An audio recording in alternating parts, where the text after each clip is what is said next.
Gangster నయీంకు Khammam జిల్లాకు లింకులున్నాయనే వార్తలు కలకలం సృష్టిస్తున్నాయి. ఖమ్మం జిల్లా చింతకాని మండలం గాంధీనగర్ కాలనీలోని ఓ ఇంటిని డెన్గా ఏర్పాటు చేసుకుని 2011 నుండి 14 మధ్య పలుమార్లు నయీం తన కుటుంబంతో సహా వచ్చి గడిపినట్లు గ్రామస్తులు చెబుతున్నారు. గ్రామంలో నిర్మించిన హనుమాన్ దేవాలయానికి తన తల్లిదండ్రుల పేరుతో 1,10,116 విరాళం ఇచ్చిన శిలాఫలకం ఆనవాళ్లు కూడా అనుమానాలను బలపరుస్తున్నాయి. నయీం డెన్గా వాడినట్లు చెప్తున్న ఇంటి వద్ద నుండి గాంధీనగర్ కాలనీ వాసులతో మా ప్రతినిధి నాగేందర్ ఫేస్ టు ఫేస్. పోలీసుల ఎన్కౌంటర్లో మరణించిన నయీం ఖమ్మం జిల్లాతో సంబంధాలు కలిగి ఉన్నాడా? అవును, నిజమే అంటున్నారు ఖమ్మం జిల్లా వాసులు. గ్యాంగ్స్టర్ నయీంను చనిపోయిన విషయంపై పత్రికల్లో మీడియాలో వచ్చిన కథనాలు చూసిన ఖమ్మం జిల్లా చింతకాని మండలం గాంధీనగర్ వాసులు ఆయన ఇక్కడ సంచరించారని చెప్తున్నారు. గాంధీనగర్లో ఒక ఇంటిని షెల్టర్గా తీసుకొని కొన్నిసార్లు వచ్చిపోయాడని చెప్తున్నారు గాంధీనగర్ వాసులు.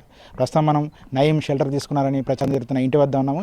ఇక్కడ కొంతమంది గ్రామస్తులు, రెవెన్యూ అధికారులు మనతో ఉన్నారు. అసలు ఇక్కడ నయీం వచ్చాడా, వస్తే ఏం జరిగింది, ఎప్పుడు వచ్చాడా అనే విషయాలు మనతో మాట్లాడడానికి కొంతమంది ఉన్నారు. మీరు చెప్పండి, మీరు నయీంని చూసారా? చూస్తే ఎప్పుడు చూసారు? ఇక్కడ ఏం జరిగింది? ఒక 5-6 సంవత్సరాల క్రితం అండి చూసే ఉంటాం.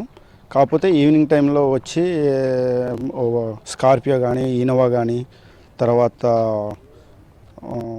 ఇంకా వేరే పెద్ద వెహికల్ తీసుకొని రావటం, ఈవినింగ్ టైంలో రావటం, ఒక పావుగంట అర్ధగంట సేపు ఉంటాం.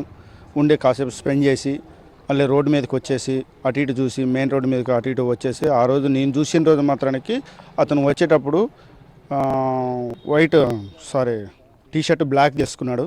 తర్వాత వైట్ లోయర్ వేసుకుని దానికి సారక గీతలు ఉన్నది, షూ వేసుకున్నాడు, చేతికి బ్రాస్లెట్, మెడలో చైను, క్యాప్ రివర్స్లో పెట్టాడు. ఆ రూపాలు మాత్రం సేమ్ ఆ ఫోటోలో ఉన్నట్టుగానే ఉన్నాడు యాస్టీస్గా.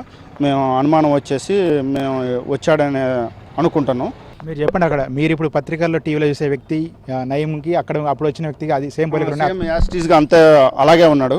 అలాగే ఉండబట్టే మేము అనుకుంటున్నాం అతనేనని ఖచ్చితంగా. కూడా చేతికి బ్రాస్లెట్, మెడలో చైను, రిచ్గా ఉన్నాడు అనమాట.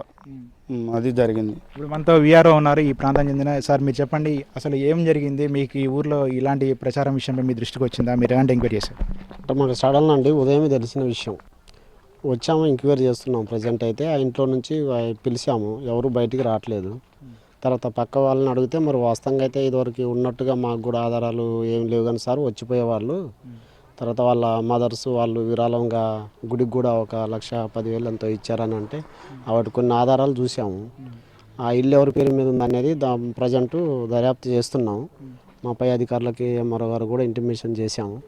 ఇప్పుడు ప్రజెంట్ అయితే ఆ ఆలోచనలో ఉన్నాం సార్, చూస్తున్నాం. ఇంకా మనకైతే ఇన్ఫర్మేషన్ కరెక్ట్గా రాలేదు. అది తర్వాత మరి ఎంక్వైరీ చేసి తెలియజేసి మొత్తం. చెప్పండి అమ్మా, ఇప్పుడు పేపర్లో వచ్చే కథనాలకి ఇక్కడ వచ్చిన వ్యక్తికి పోలికలు ఉన్నాయా? మీరు ఏమైనా చూసారా అని ఈ ఊర్లో? ఏం చూడలేదండి, మేమేం చూడలేదు. దొంగలు పడ్డారని అంటే చూసినాము, ఆడదాకా వచ్చినాము. వచ్చి ఇక వద్దు లోనకి రాని లేదు, మేము నిలబడిపోయినాం.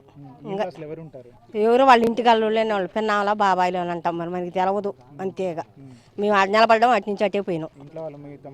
మేము మాట్లాడడం అసలు మేము పోము, ఊరేళ్ళకి పోము. అటు మా యాప చెట్టు ఏందో మేమేందో అంతే.